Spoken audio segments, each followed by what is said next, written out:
말씀으로 여는 행복한 하루 계속해서 우리는 하나님의 말씀을 붙들고 나아가는 귀한 한 주가 되기를 간절히 바랍니다. 절체절명의 순간에 거대한 홍해가 갈라지고 이스라엘 백성들은 정말 극적으로 구원을 받았습니다. 또한 애국 군대는 홍해 바다에서 전멸하는 사건이 있었죠. 출애굽 6일째 절망의 밤을 지나고 7일째 희망이 넘치는 아침을 맞아서 홍해 바닷가 건너편 해안에서 이스라엘 백성들이 느꼈던 그 감격이 얼마나 컸을까 정말 상상을 해보게 됩니다. 분명히 그들은 그 감격을 억누를 길이 없었을 것이고 정말로 끓어오르는 감격과 기쁨을 담아서 감사 찬양을 하나님께 올리고 있음을 우리가 보게 되죠. 어제 모세의 찬양이 끝나자 미리암과 여성들이 화답하며 드리는 찬양이 또 오늘 본문 가운데 나와 있는데요. 바로 출애굽기 15장 13절에서 21절의 말씀입니다. 오늘 나오는 이 찬양이 하나님 앞에 드리는 우리 모두의 찬양이 되기를 소망하며 우리 말씀 가운데 나가도록 하겠습니다. 200만 이스라엘 백성의 웅장한 찬양 소리가 적막했던 광야를 깨우고 있죠. 모세와 백성의 찬양이 계속되고 있는데요. 13절에서 18절의 짧은 구절 속에 주 또는 여호와라는 단어가 무려 19번이나 연속해서 나오고 있음을 보게 됩니다. 한번 13절 한번 먼저 보면은 주의 인자하심으로 주께서 구속하신 백성을 인도하시되 주의 힘으로 그들을 주의 거룩한 처소에 들어가게 하시나이다. 오늘 본문은 하나님이 행하신 놀라운 일로 인해 누군가는 찬양하고 다른 누군가는 두려움에 떨고 있음을 우리가 보게 되는데요. 먼저 이방 민족을 보면 그들은 두려움에 떨고 있음을 우리가 보게 됩니다.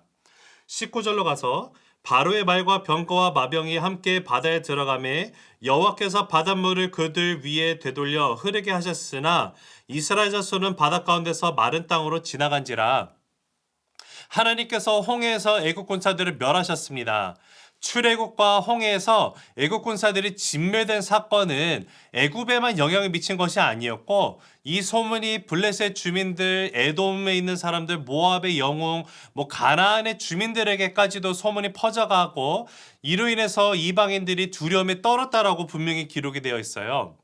14절 여러 나라가 듣고 떨며 블레셋 주민이 두려움에 잡히며 15절 에돔 두령들이 놀라고 모압 영웅이 떨림에 잡히며 가나안 주민이 다 낙담하나이다. 16절 놀람과 두려움이 그들에게 임함에 주의 팔이 크므로 그들이 돌같이 침묵하였사오니 여호와여 주의 백성이 통과하기까지 곧 주께서 사신 백성이 통과하기까지였나이다.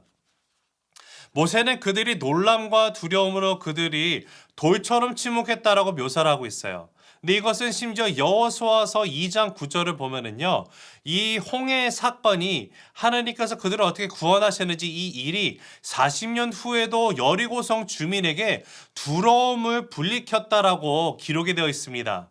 이방인들이 느낀 놀라움과 충격이 얼마나 컸는지를 우리가 한번 가늠해 볼 수가 있죠. 하나님이 바다를 덮으셔서 애국 군사들을 수장시키셨을 때 그들이 돌처럼 가라앉았습니다. 애국 군사들이 돌처럼 가라앉았듯이 블레셋, 에돔, 모압, 가나안 사람들도 돌처럼 되어서 심판을 받을 것입니다. 여러분, 이 찬양을 듣는 이방인은 자신들이 하나님께 심판받는 것임을 깨닫고 두려워하게 되는 것이죠.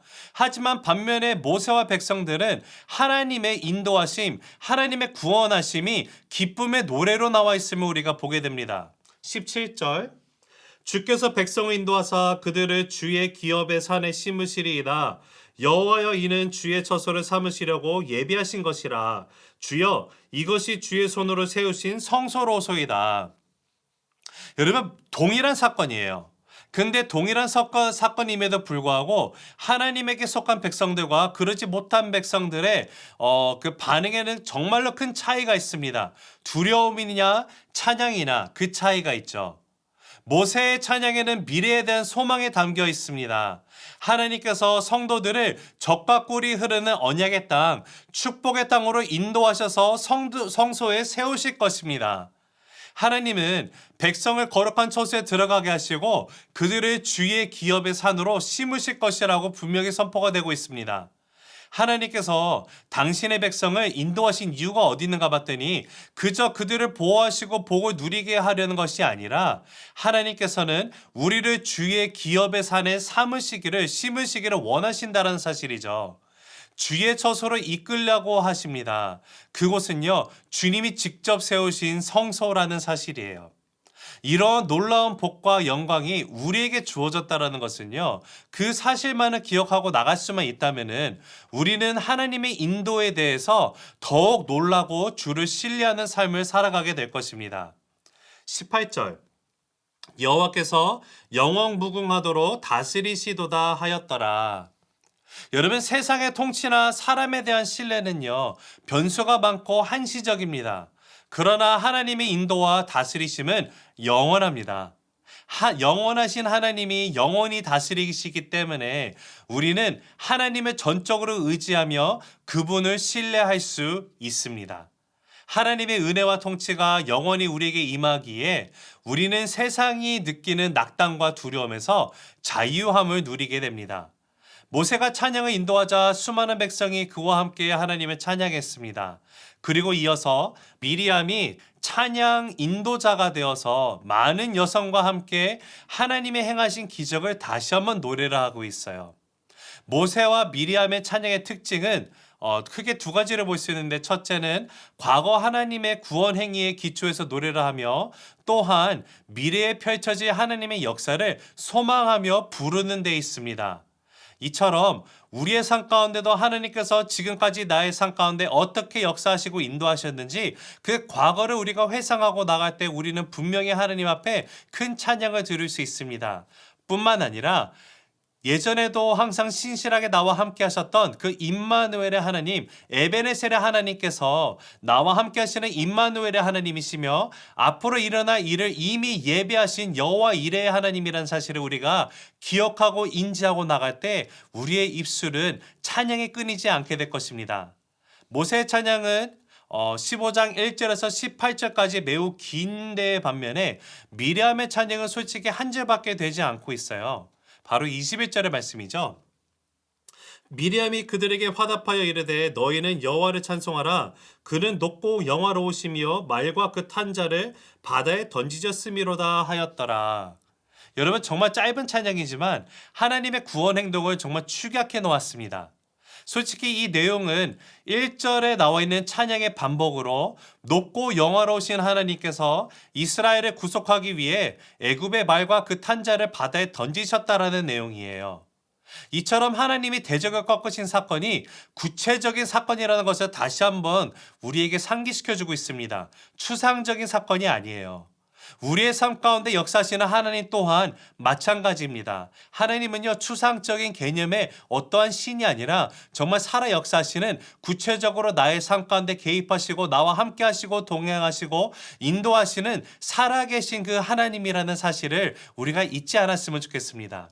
우리의 믿음이 흔들리는 이유가 어디 있나 한번 생각해 보면요, 하나님을 추상적으로 느끼고 성경 속의 하나님을 너무 멀리 있는 존재로 생각할 때 우리의 믿음이 흔들리는 경향이 생깁니다. 그러나 이스라엘 백성에게 구체적으로 실제적으로 역사하신 하나님이 지금도 우리와 함께 하고 계신다라는 이 사실을 기억할 때 우리는 비로소 하나님을 날마다 만나며 함께 동행하는 그 삶을 살게 될 것입니다. 20절.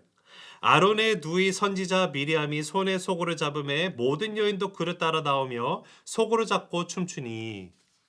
여러분, 하나님의 은혜를 경험한 이들은요, 가만히 앉아있지 못하고 있어요. 미리암과 여인들이 소고를 잡고 춤을 추며 찬양했듯이 기쁨이 넘칠 때 찬양은 저절로 나오게 되어 있죠. 우리는 하나님을 알면 알수록 찬양할 수밖에 없습니다. 지금 이런 찬양이 우리의 일상과 예배 가운데 있습니까? 여러분, 한번 말씀을 맺고 나아갑니다. 하나님의 행하신 놀라운 일로 인해 누군가는 찬양을 하고 다른 누군가는 두려움에 떤다는 사실이 정말로 놀랍게 우리에게 다가옵니다. 동일한 사건을 체험하고 또 소문을 들었을 때 반응은 두 가지 반응이 나왔다라는 것이에요. 하나님의 백성인 우리는 당연히 하나님의 일을 목도하고 찬양해야 합니다. 정말 감격과 감사에 쌓여 현실의 문제들을 극복하며 나아갈 수 있습니다. 하나님은 인자하심으로 당신의 백성을 이끄시는 분이시고 오늘 하루를 살아가면서 우리의 남은 인생을 또 우리가 살아갈 때 세상보다 크신 하나님을 우리가 이 의지하고 나가길 원합니다. 늘 기쁨으로 드리는 노래가 끊이지 않게 되기를 원합니다. 그러한 복된 인생을 살아가는 저와 여러분이 되기를 주님의 높으신 이름으로 축복합니다. 기도하시겠습니다. 사랑의 하나님 아버지 감사합니다. 이스라엘 백성이 홍해를 건너며 인도하신 그 하나님, 구원하신 하나님, 또 그들의 원수를 어떻게 주께서 멸하셨는지를 그들이 직접 목격하고 나갈 때 그 구원이 감사가 되고 감사가 찬양으로 나아가는 그 모습을 보게 됩니다. 하나님 이와 마찬가지로 오늘날까지 나와 함께 신실하게 나를 인도하신 그 에베네셀의 하나님을 기억하게 하시며 그 하나님이 나와 함께 하시는 임마누엘의 하나님이시며 앞으로도 일어날 모든 일을 이미 계획하고 인도하시는 여호와 이레의 하나님을 내가 온전히 인정하고 나갈 때 모세와 이스라엘 백성들이 하나님 앞에 온전히 드린 이 찬양의 고백이 우리의 삶 가운데 날마다 흘러 넘치게 인도하여 주시옵소서. 오늘도 나를 이끄시고 나를 먹이시며 모든 것을 책임져 주시는 그 선한 목자 되신 하나님 감사하며 찬양 올려드립니다. 오직 주님만을 붙들고 나아가기 원합니다. 감사하며 살아계신 예수 그리스도 이름으로 기도드립니다. 아멘.